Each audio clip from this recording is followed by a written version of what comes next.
Bienvenidos a la primera entrevista de Espero Sean Muchas de Maximus Glory. Yo soy Chompi, su anfitrión. Sean bienvenidos. El día de hoy tengo el honor de presentarles a Enrique Rentería, arquitecto titulado con estudios profesionales de cinematografía en el Centro Universitario de Estudios Cinematográficos y dirección de teatro en el Centro Universitario de Teatro de la UNAM. Ha dirigido y escrito obras de teatro, series de televisión como Casa del Naranjo, y guiones de largometraje como Todo el Poder, estrenado en el 2000, y Ciudades Oscuras, nominado al Ariel por Mejor Guion Adaptado en el 2013. También se filmaron sus guiones Quiero tu cuerpo, Las Lloronas y El Mago. Ha dado clases en diferentes universidades como la Iberoamericana y escuelas de cine como el Centro Universitario de Estudios Cinematográficos, el Centro de Capacitación Cinematográfica y la Escuela Internacional de Cine y Televisión de Cuba. Ha colaborado como asesor en la Fundación Toscana y el Sundance Institute. Ha sido miembro del Comité Técnico del Instituto Mexicano de Cinematografía para Guiones y Desarrollos de Proyecto. Enrique, muchísimas gracias por aceptarnos la entrevista. Gracias a ustedes por invitarme. Oye, pues platícanos, ¿tú por qué crees que es importante el cine en México? Bueno, el cine es importante no solo en México, ¿no? Es un medio de comunicación inmediato, ¿no? Tal vez no ya en esta época, pero las gentes de mi generación realmente fuimos formadas por el cine, ¿no? Nos tocó una época, todavía hasta los 90 había 3 canales nada más, ¿no? Con una programación enormemente repetitiva, ¿sí? Entonces, lo único que abría el panorama de conocer otros mundos, otras culturas, otros idiomas, incluso aunque fueran con subtítulos, era el cine, ¿no? El cine era el elemento que nos abría a otros universos, ¿no? Eso ha cambiado rotundamente en los últimos 20 años o 15, pero cuando a mí me tocó de adolescente y joven, pues el cine era el lugar para abrirte a otros universos. Entonces eso se conformó, no solo te digo en México, sino en el mundo. Y aquí los cines eran, hasta el sismo del 85, eran inmensos, eran salas de 1000 personas, ¿no? Eran unos cines que se llenaban además, eran gigantescos, ¿sí? Y todo eso desapareció, como la exhibición también en las pantallas grandes, que desde los 70 empezaron a aparecer esta partición de las salas enormes o estas salas gigantes en pequeños cinitos, ¿no? Que tenía que ver más que con la exhibición de cine, con el negocio del cine, ¿no? Mejor poder pasar 5 películas que una, y así se fue haciendo. Entonces el cine en México creo que fue perdiendo ya esa fuerza, y ahora no se diga, desde, antes de la pandemia con los streamings y las redes y todo, la exhibición se ha ido conformando así. Mucha gente de tu generación ha visto películas en su celular, ¿no? Que a nosotros nos tocó ver en pantallas gigantes, ¿sí? O sea, Odisea del Espacio, todo esto, aunque lo veas en tu televisión de 47 pulgadas, pues no va a ser nunca lo mismo que una pantalla que tenía 10 metros por 3 metros de altura. Es decir, el cine mismo ha perdido su fuerza porque perdió fuerza la manera en que se exhibe también. Y eso en México, pues no hemos sido ausentes de lo que ha pasado mundialmente, ¿sí? Y en México nunca se ha tomado en cuenta que el cine es lo que refleja como sociedad, como espejo. Eh, eh, a mí me parece nefasto el cine de las ficheras que se hizo en los 70, todavía hasta los 80, pero es cine que la gente quería ver. O sea, lo que no puede uno negar, ¿no? Es que había un público para ese cine, que iba más a ver esas películas que las películas elegantes o de culto o con más mexicanas, ¿no? O con otros intereses políticos y no sé qué. Y no, la gente iba a ver las películas de las ficheras. Para decirlo no despectivamente, sino honestamente, el pueblo, ¿no? Es lo que le gustaba a la gente. Y eso tiene que ver mucho con la televisión, ¿no? La televisión eh, 70s, 80s, 90s, pues siempre ha sido muy vulgar. Jamás ha tenido, ha habido programas culturales, hubo canal cultural, un canal 9 que se llamaba Cosmos, que únicamente pasaba programas culturales y nunca ha tenido un impacto como para crear realmente una fuerza que le ofrezca, no digo de educar, porque ese no es el negocio de la tele ni el del cine, no son para educar, ¿no? Incluso como entretenimiento, no ha habido una elevación de esos niveles de entretenimiento para que la gente diga, está bien, está bonito ver los programas de sketch y de puras bromas que hacen las televisoras, pero pues también hay que ver otras cosas, ¿no? La gente creo que ahora, y los jóvenes lo han ido aprendiendo más con las plataformas, ¿no?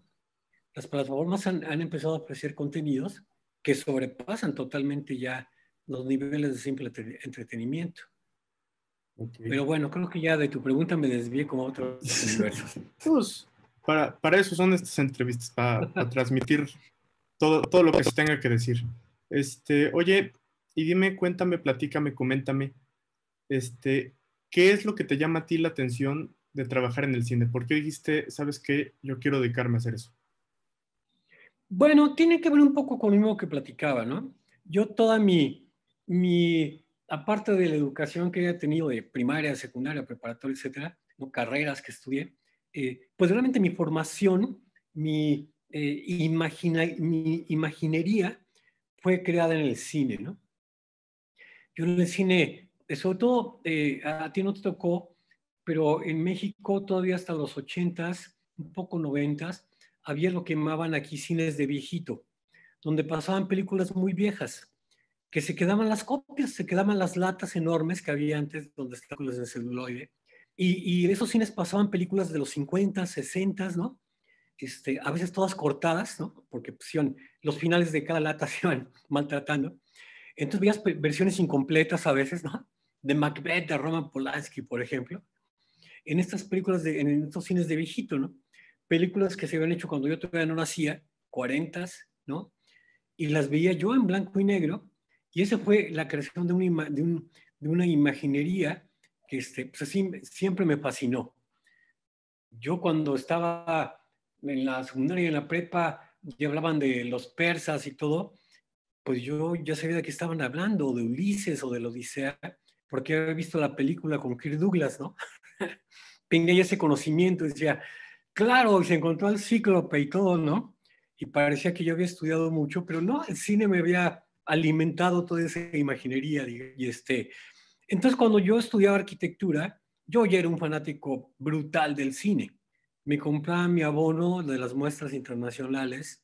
Todavía hasta principios de los 90 había muestra de otoño y muestra de verano, generalmente en un solo lugar, a veces en la Cineteca y en un solo cine.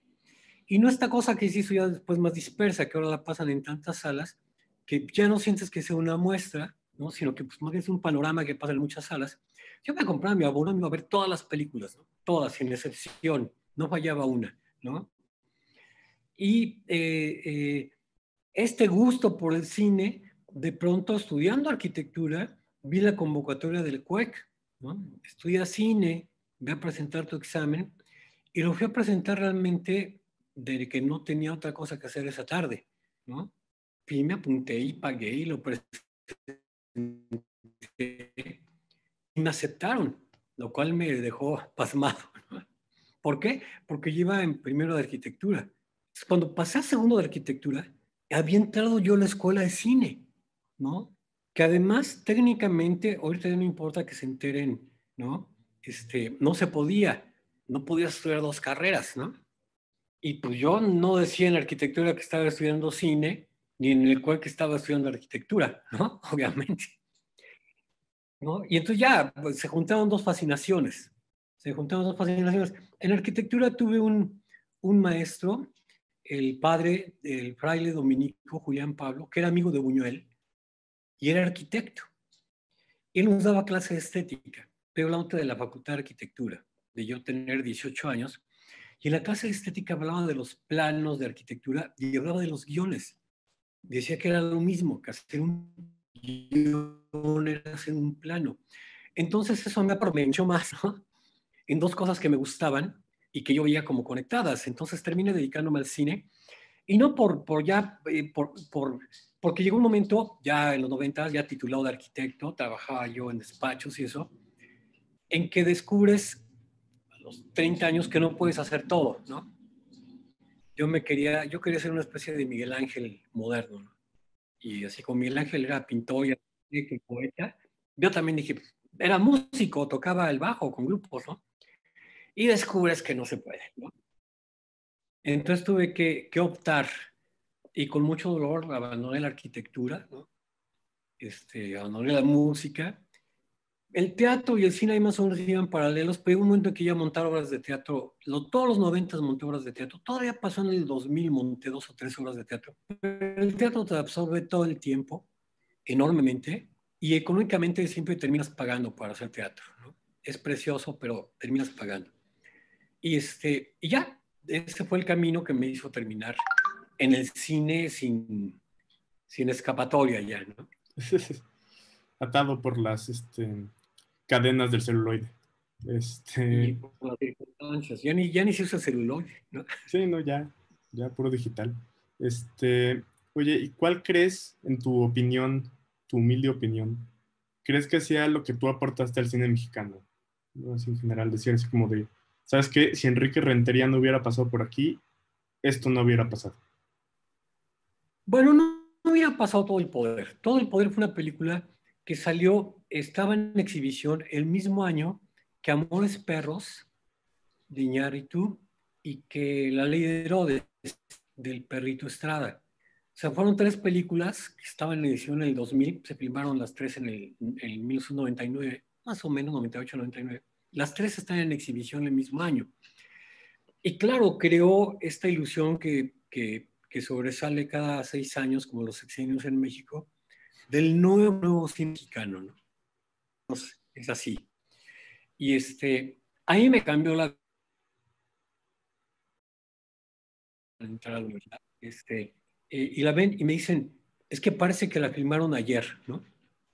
Por todos los temas que se pusieron ahí, ¿no? La inseguridad, los funcionarios corruptos y todo. Bueno, seguimos en ese mismo México, ¿no? Entonces sí fue una cosa que logré, ¿no? Retratar un México tan fuertemente que aún existe, ¿no?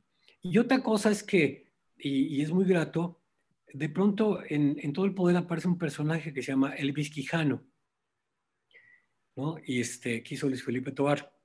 Y hace unos 3 años o 4 vino Fito Páez, el músico, a dar un concierto al auditorio porque andaba en la gira de celebrando sus 40 años de músico, ¿no? Entonces la entrevistan a Fito Páez, una revista o una programa de televisión, no me acuerdo, y le preguntan, ¿cuál es tu personaje favorito mexicano? Y dice Fito Páez, Elvis Quijano. Me pareció maravilloso. Luego lo conseguí impreso y lo recorté y hasta lo puse en un marco. Mi personaje favorito es Elvis Quijano, ¿no? O sea, un personaje que yo escribí. Entonces, bueno, sí, en un nivel muy de modestia, como tú lo planteaste, pues siento que eso es, ¿no? Es decir, lo artístico, lo creativo, pues siempre va a aportar hacia algo, ¿no?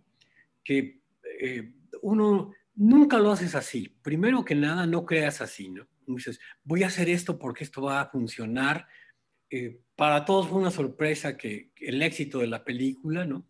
Fue el primer guión que me filmaron, que pasó a pantalla. Había escrito otros anteriores, me había ganado incluso premios con guiones y nunca me habían filmado. Y que el primer guión que me filmen fuera eso fue impresionante. Me empezaron a llamar, no sé, hace alguna década de Panamá o de El Salvador y me decían, oiga, usted es el guionista de Todo el Poder. Había pasado una década de la película. Ya había hecho yo otras películas y así, ¿no? Es que queremos que haga una película, ¿no? O sea, sí, seguía siendo como la medida de lo que puedo hacer, ¿no? Aunque se han filmado muchos más guiones míos. Pues sí, muy bien. Para todos los chavos como yo que queremos dedicarnos al cine, ¿no? Hay gente que quiere ser editor, hay gente que quiere ser guionista, hay gente que quiere ser director, etcétera, etcétera. Pero en general, encapsulándonos a todos, ¿qué nos dirías? ¿Cuál sería el consejo que nos darías? Bueno, que hay que amar lo que haces. Y si lo que amas es el cine, pues tienes que amar el cine. Y si amas escribir, y si amas dirigir, y si amas editar, y si amas producir y todo, tiene que ser un acto de amor. Y esto significa una entrega total, ¿no? Un compromiso total con con lo que hagas, ¿no? La sobrevivencia, más en la circunstancia en la que estamos viviendo con la pandemia, pues te llevará a hacer otras cosas, a vender lápices y alquilar tu cuerpo, lo que sea. Pero no debes perder nunca ese objetivo, ¿no? De lo que tienes que hacer. Es decir, eh, eh, sí, yo soy, pocas gentes terminamos viviendo de escribir nada más, ¿no? Yo lo conseguí después de muchos años. Tuve que campechanear, como decimos en México, ¿no? Todavía yo hacía perspectivas y todo a finales de los 90 como arquitecto para poder mantenerme, ¿no? El escribir, porque el escribir nadie me lo pagaba, ¿no? Después ya conseguí que alguien me pagara por escribir, lo cual fue una enorme sorpresa hasta para mí, ¿no? Dije, hasta pagan por hacer esto, mira, qué sorpresa. Que fue partir de todo el poder, ¿no? Mira, hasta me pagaron por hacer lo que me gusta, ¿no? Entonces, sí, el gran consejo es el compromiso de corazón total con lo que haces. Es decir, los sueños no te traicionan. A lo mejor no los consigues, a lo mejor no los logras, a lo mejor no los completas, pero nunca te van a traicionar si tú no los traicionas. Ese sería mi consejo. Muy bien. Y ya por último, a tu criterio, ¿qué podemos hacer la gente común y corriente para apoyar al cine mexicano? Pues verlo, hay que verlo. Incluso en las plataformas, eh, eh, siempre hemos cargado a partir y no hablé de gratis del cine de ficheras de los 80, 70, con ese estigma a mí me tocó una época, todavía en los 90, en que tú ibas con alguien al cine, oías comentarios y decían, veías los carteles, ¿no? En esa época de ver los carteles de lo que estaban pasando, no sé, en los cines dorados 70 y estos cines, y alguien decía, ay, es mexicana, y automáticamente ya no la veía, ¿no? Es mexicana, qué horror, ¿no? Y no la veían, ¿no?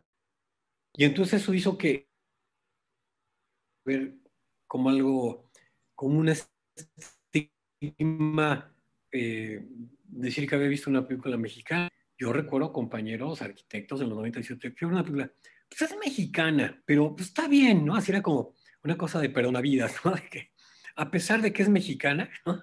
Más o menos, más o menos funciona. Y creo que eso se debe romper y tenemos que verlo, ¿no? Eh, yo ahorita ya hoy en plan anuncio, en Netflix está una película, El Camino de Jico. Está en Netflix y es un largometraje que yo escribí. Está ahorita en Netflix. ¿Qué es la manera en que podemos ver las cosas? Podemos verla. Sí, es la primera película que hago, primera vez que escribo algo, me parece, ¿no? Pero sí tiene que, nuestra respuesta tiene que ser ver lo nuestro, ¿no? Yo, por ejemplo, esta película que quisieron optar para el Oscar que no fue aceptada, Ya no vivo aquí se llama, Ya no estoy está aquí. en Netflix, yo la vi, y todavía, man, La ya no película se vivo aquí. Ya aquí no se estoy aquí. llama, Ya no estoy aquí. ya no estoy aquí, perdón. Y yo la recomendaba con amigos y me decían todavía había esta opinión así de, ay, es mexicana, ¿no? Perdón, ¿más ves coreanas o qué, no? Tenemos que ver nuestro cine, tenemos que respondernos a nosotros mismos, porque eso es lo que somos. Entonces hay que ver cine mexicano. Pues bueno. Muchísimas gracias por la entrevista, Enrique. Un placer tenerte aquí y pues muchísimas gracias. Y a sus órdenes cuando necesites.